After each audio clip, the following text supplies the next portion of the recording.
Reading greens, boy, the real art to playing this game. I wish I could just tell you that there was a way to learn how to read greens, that there was a 1, 2, 3 step basis on how to be a better green reader, determining contours and breaks, but there really isn't. It's just a matter of experience. It's a matter of playing. It's a matter of gathering information and remembering and storing information. What you have to remember is that when a putt breaks, really all it is you strike the putt and you create amount of speed. You create some momentum. Once that ball loses its speed, once it loses its momentum, once it loses its roll, then gravity takes over and the ball will fall in one direction.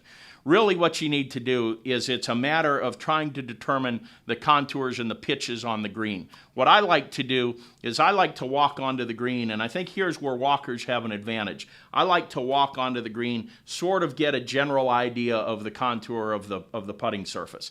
A lot of you will get down behind the ball and look and try and determine the putting, the line of the putt. I think that's a great idea. But those of you that ride in karts, when you enter the green from the sides, I think you sort of lose the architect's perspective of the pitch and the roll, whether it's front to back, left to right. So even if you're a kart rider, walk around to the front of the green, get a general idea of what you think.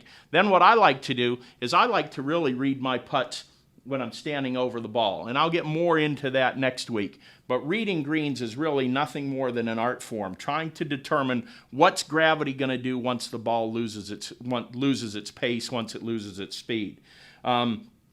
Probably the best thing to the visual that I have is that if I'm standing on the green and it starts to rain, it's one of these gully washers, it's going to rain an inch and a half an hour. Where would that rain puddle? Where would it exit the surface? Where is the water going to flow as it goes off the green? That's a great way to get a general idea of which way the contour breaks, which it rolls, and then we'll talk more next week about specifically reading your putt. Hope that helps, and again, we'll talk next week about reading your putts.